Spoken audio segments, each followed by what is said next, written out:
Okay, phenomenal. So I wanted to split these up. That's why I ended up making them side by side. But now, when we look at momentum-based MBs or momentum continuation-based MBs, right, it's just a few of the opposite with a few characteristics that we can discuss, which is that these oftentimes happen after a flush in a stage one. So basically after, and happen usually within stage twos, right? So of course, you're going to see these usually occur in the delivery of a stage two. So this is often where price might flush out, maybe make an MB or make an FMB and just start making a move. And around these points here, as the stage two has truly begun, you basically assume that because you're in stage two, further pauses will be for the purpose of continuing a stage two. So these are momentum based, and they happen in the stage two, happen in the stage two of a move, right? They're fit for much smaller runs, and you should understand why. Because, as per the image here, if you're getting involved in one of these areas here, well, the likelihood is that the next move of whatever flush is going to happen is going to wipe out whatever profits you were in, or might chop into new accumulation that then starts up higher, which means that the moves you get into at any given point are fit for much smaller runs. Very, very, sometimes it will keep going and keep going, keep going, and you can build a system around that. But these are just characteristics. They're fit for much smaller runs, which as a result requires quick risk off management, right? You need to be a lot quicker with taking off risk or even taking partials, taking off money, because, well, once a move is proven from an entry, let's say you got in at this entry price right here, and that price keeps going, at this point, the move is pretty much completed. The move is basically likelier now to flush out and take out that entry at some point, or come into the entry, or come even lower, right? Because, well, you're trading into a stage two, and the stage two, once it completes, is likely to undergo new accumulation.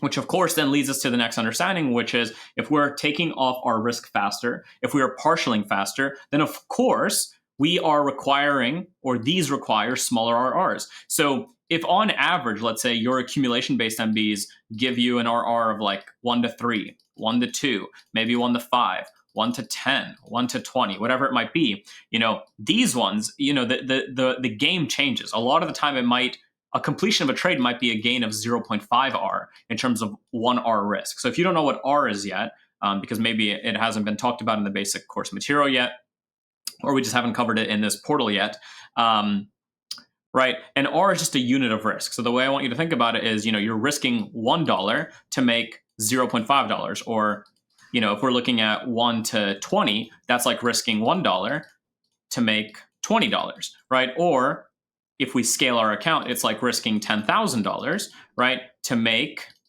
$200,000 at 1 to 20, right? Or in this case, it would be like risking 10K to make 5K. Or in other cases, and some of the examples we've already looked at from momentum-based MBs, right, we've spoken about how you might be able to take out 1 to 0.7 or 1 to 1, right? This just means that if you risk 10K on a trade, you make 10K on a trade. If you risk, for this one, 1 to 0.7, if you risk 10K on a trade, you're making 7K on a trade, right? So this is what I mean by require smaller RRs, and you start to think in smaller RRs. You start to understand that you're not here to catch these potentially much larger movers, which are still possible, but you're not necessarily there to catch those smaller, like much bigger movers. You're there to catch those smaller RR multiples, because you're entering in an area where usually, if we're in a stage two, and it's kind of proven that we're in a stage two, then you're likely entering in a move somewhere here, which by the time you've entered, right, the move might be over. No shit. So all of these kind of move together to make up this one, which is that it requires faster trails or hard closes. So unlike maybe an accumulation-based MB, where you might find a way to keep trailing your stop for an exit, right, and then you get stopped out, unlike that, it actually might make more sense, or make you much more money, to look for hard closes, and might actually make you profitable to do this. Like, it might be the thing that actually makes you profitable, which is that, let's assume, a stage two is, so stage one happened, right? Flush out, stage two is occurring. Then let's say you enter through momentum-based MB right here. Well, if it goes, and then maybe it goes like this, and then you hard close here instead of letting it do this, that hard close is going to secure you, let's say 1 to 3 on your risk, versus if you let it kind of trail a 1 to 1 or less. So again, it requires that you trail faster and that you hard close trades, like once they start making a move that's kind of larger, right? Or you trail much, much quicker. And again, something else that's very, very important in terms of just momentum based, or the characteristics of them, is that you're actually highly likely, even though you might be getting a lot of trades, to miss the move despite getting the entry. So what that means is, like we've seen, an accumulation-based MB go, and then maybe it survives, and then, maybe you get like a move, and then you get stopped out here. The reality for these momentum-based entries, right, is that you might be entering through a price here, and this would stop you out. You might be entering through a price here, and this or this would stop you out. You might be entering through a price here, and this would stop you out. So you're actually likely not to capture the bulk of the move, but that's not important, because in trading, what we're doing is we're looking to catch the move that's going to make us money, to put it simply, right? And now, once again, to draw an example from this exact move right here that I've already looked at with you guys, right? What would it look like in terms of trading this way, right? So momentum-based MBs are always going to happen after the accumulation phase, which means as this stage 2 begins, I would say that your first FMB or MB-based entry that you can look at, right, would be maybe a buy stop or a purchase of this high right here, right? And this itself could be a buy.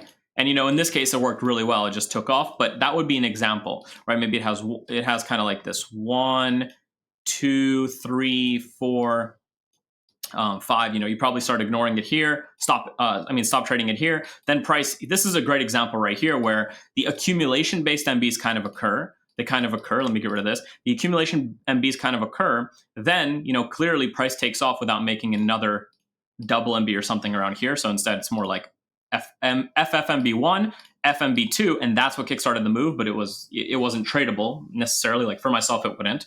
The move starts, then this might act as an FFMB2, and then price starts to go, right? And then it goes sideways across the top. This is one of those examples of a momentum-based MB, where very likely the way you would deal with this is you would enter through the high, right? You would buy stop this thing. Your stop would probably go either under a candle low or under a candle low, just preference around how you want to trade this. And then very likely, just to make this very, very clear, as this candle begins to deliver, probably around this point already because of how the move is gone, you would move your overall risk from down here to here. So you would have basically, as we love to say, a gain of 0 or a loss of 0. So basically it's a trade that means nothing. And by the time the trade has basically reached, up here, you're probably taking half of your position off, right? And you're securing around at 1 to 1.11. If you're taking off half, you're securing about 0.55. So you're earning around 0.55 RR, which simply means that if you risk 10K on a trade, you're making about $5,500 on this first partial, right? And then as price moves higher and pauses, you might take your whole stop and move it higher like this. And then as this candle delivers, you might move your stop under it like so. Then as the next candle goes, you'll move your stop under it like so, and you would get stopped out of the move entirely right here. And that would be the completion of your overall trade. And this would be at 7.4, which puts you at like another 50%, which put you as like plus 3.7 R, which simply means that, again, if you had a 10K risk on this trade, so again, if you had a 10K risk on this trade, and then you're looking at a gain of around 3.7 plus is around 4.2. So you're looking at a gain of $42,000 on a simple momentum-based entry like this, right? And then again, like I want you to don't forget that like you're not only going to have wins. This is a very particular example, but like if this was a trade you took, right? Unless you moved yourself to break even during this candle, which you might not have done, this could have acted as a loss now, right? This would be simply a -1 RR, which is around negative 10K, right? Based on you risking 10K. So again, the profits and losses will add up together over time to make you overall profitable or have edge or not profitable. But this is something about continuation-based MBs that needs to be understood. And that's that they require a lot faster base management, right? And then price goes and goes and goes. And goes and goes, and let's say it comes down. Let's take one more example. I'll do a more in-depth example for a lot of you in a second. But let's see if a new stage 1 sort of begins, right? So we have this flush, stage 1. Maybe it starts a move, but you can see it just gaps up, nothing to do, right? Comes down again, a beautiful flush, and starts an MB, right? Maybe an FMB starts to deliver, comes down. So this is one of those examples where this high, right? This high right here could act as a point to buy. Right, so you might buy stop this high to look for MB delivery through this continuation-based MB, or you even wait, right? Because for some of you, this might be like just an MB2, so you'd wait for this to break and then go sideways. So let's see if that actually happens. So it does break, and now as this starts to build an MB, because remember, right? This is now building an MB, or it's a continuation based MB. This is one of the first ones. This in itself, along through this high, could be an opportunity. So let's see if we would tap in. Right, so it doesn't tap you in, so you'd cancel that. You can see it never comes above this.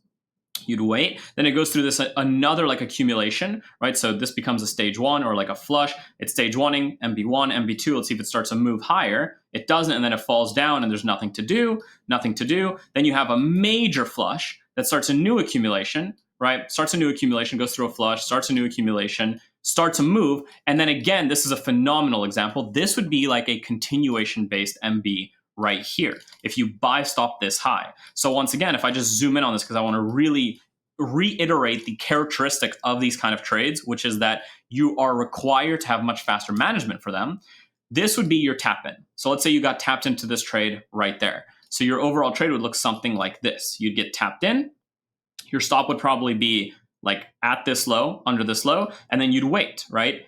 And then on this candle, literally as this candle would probably be here, you would move your entire risk to break even, which means you don't gain or lose anything for sure if the trade returns. But then as it goes, right, you can see price goes very high up, over 1-to-1, then maybe starts losing strength. So then you maybe take 50% off right here, right? So 50% of your trade comes off, and you make plus 5K because this is around 1 RR. If you're risking 10K per R, you make around 5K here. And then price stops you out right here at break even, right? But then that sets up a new trade through this high. So that's another opportunity for an entry. This could be another entry you look for. And again, you wait for it to tap you in. Does it tap you in? It does. So you'd likely have your stop like somewhere down here as it taps you in on this candle. And once again, similarly, you would probably break even on this trade as it moved higher, maybe around here. The trade would go to break even. Again, you take risk off and completely have nothing to gain, nothing to lose. And then as price went, you'd probably take a partial into this at around, what is this, 1.5 RR. So you'd probably, again, make 5K or 7.5K on a 10K risk. And then the rest, right, again, like I said before, you just trail with a low, maybe trail with a low, trail with a low, then you get a big strengthy candle, and you probably just close the rest into this candle as it delivered. Done, right, close. Even though, you could have gotten more out of it, you'd approach it with a much faster management, right? So that would end up being a 2.3 R gain, which is around 23K. And again, right, this is how you can build, this is one way that you can build a system for yourself that trades and benefits off of momentum-based MBs. But again, as you can see, you are trading stage one, stage two, you're trading the stage two that's delivering within the delivery of a bigger, stage one to stage two. And when you're entering, you're already delivering in the stage two. So you don't know if it's over or not, which means that your management is required to be faster, as that is now a characteristic of this kind of entry. And now what's interesting and what's really cool and what kind of segues into our next part about understanding timeframes is that, hey, these are momentum-based continuation MBs, right? And if you take a look at them on this given time frame, right, if this was the entry time frame, what you might notice is that these points here act as what we saw as the image of this validation time frame, right? You can see the entries are like these minor moves that you're taking advantage of, right, as momentum-based. So what's cool is if we used the 60-minute as our validation time frame, if this was our validation time frame, right, and then we went lower inside of this, right, to an entry time frame, which is basically going to be 65-minute divided by 6, right, so around 10 minutes. If we went to a 10-minute time frame on the entry, you guys should all know what these are going to act as. These are going to act as flush outs that create accumulation-based MBs to continue the move. Let me show you. Okay. And what do you see? Right? Major flush. That starts MB moves to the top side. It goes. It creates a flush that then leads to MBs that create new moves. And within those MBs, guess what? You start getting momentum-based MBs, which can become entries for people that might trade a 10-minute chart, like so, where they partial into the move, they trail the rest, and they get stopped out because their system is based on momentum-based MBs, which are also, if we went inside of this on a 3-minute or like a 2-minute, these are going to be flushes that create moves. So you guys are now seeing how basically how everything connects. you're seeing firsthand why we think in fractals and why we think in what are the orders doing and how can we now compare them across timeframes. So again, just to not create too much confusion, because this might confuse you a little bit because you're just being introduced to it. If you're looking at the momentum-based entries of an entry time frame, right? What that also can act as is a validation time frame of an even lower time frame entry time frame. Okay, well, that's probably very confusing, but nonetheless, that is where these two interconnect, and that is why we went over entry first to understand it very well before we move into validation, because after all, well, it's the same thing, right? They act similarly, but we can use the two and what they're doing together across timeframes to decide if it's worth trading or not, right? And that's a characteristic of what's going on here. So on entry timeframes, right, the accumulation-based MBs are going to share these characteristics. And if we are to add some moving average characteristics on these, like in terms of the EMAs, right, these MB formations, right, will move usually in batches of 3 to 4 MBs before failure. So that might make you think back to this right here, right? Because a validation time frame doing this on an entry time frame, these are, as we now understand, momentum-based MBs, right? So you might get a few opportunities on them, maybe like 1, 2, 3, 4 MB opportunities until failure comes in or a flush comes in, right? Okay. And now, let me go here. So yeah, they will move in these batches of 3 to 4 MBs. You can take a note on that if you want to. And then similarly, right, these MBs, the MB forms off, sometimes none. So basically, MB forms off entry time frame tap of 5 or 10 EMA. So this is where you might bring in a 5 if you're using momentum-based entries, right, off of an entry time frame. Momentum-based entry off of an entry time frame.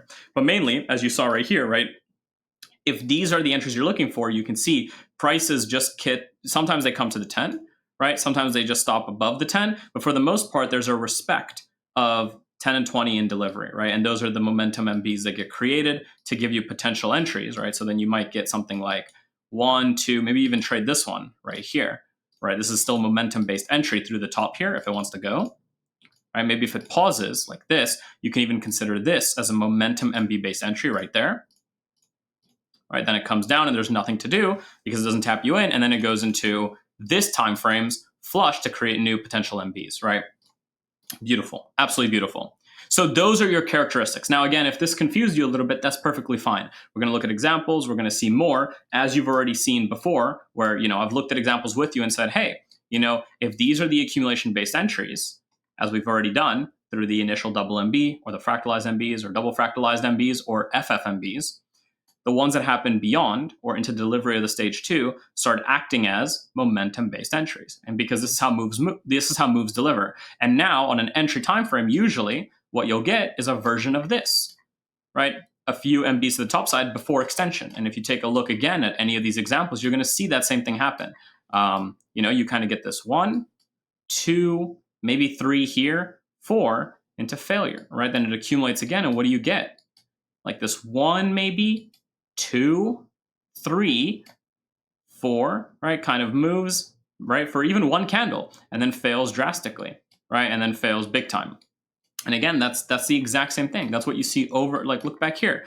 The FMBs start and kickstart the move. These are the accumulation-based MBs of an entry time frame through the major flush, stage 1 buildup. They start a move. And then what do you get from there, right? You get 1 momentum-based MB, 2 momentum-based MB, 3 momentum-based MB, 4, and then you might get some more, but overall 4 extension failure to start a new move, right? And now again, just to reiterate the point I was making, if now we wanted to trade an even lower time frame, right? So this was using a 30-second chart. So given this is a 30-second chart, a lot of you should understand something true about this. If this is a 30-second chart, which it is, right? And we wanted to trade it saying that it's a validation. If we went to a 5-second chart, these moments here are going to be what? They're going to be this on a 5-second. they're going to be going through that cycle, going through those flushes and buildups of MBs on those lower timeframes, right? So this is how you can put now multiple timeframes together to understand how the orders are moving, if something has the likelihood to continue a move or stop a move and maybe wait before a new move, right? This is how these concepts come together. They are portrayals of how orders are coming in. And it's beautiful. And we'll go through more examples so you're not super confused, but that's what's happening. That's why I'm teaching you this, because now, well, this is exactly how we segue into understanding what we might be looking for on the validation time frame, right? Because now we know if this is happening right now on an entry time frame of a 30-second, then we know what? That if we go to a multiple of 6 on average, so basically if we go to a 3-minute chart, maybe a 3-minute chart like you saw me do in those videos on NQ, if we go to a 3-minute chart, what is this going to look like? Well, we now know the characteristics. We know it's probably going to be some kind of move, right? That has now come back to the 10, right? Or maybe the 20, right? Just there, and then started a move higher because it's creating a momentum-based MB on a validation time frame, but we're trading the 30-second double MB in here. And that's exactly what I did for this trade here. Right? Traded the 30-second double MB knowing and seeing that on a 3-minute or a 5-minute chart, this move here is a correction to, well, the 5, 10/20 EMA of a validation time frame. Okay, this was a lot. You might have to rewind, you might have to take a few notes there, and we will look at examples, but that is how these things connect. That is how the E and the V work together. That is how we use them together to understand where we might be in a move, whether a move is worth taking or not, and how we further understand the entries available to us. Are we trading the potential accumulation-based MBs, or are you someone that's trading a continuation one? Now, knowing that too, you might be able to ask and further manage your trades based on how the move is actually delivering too, because now you understand the phases through which a move may deliver. All right,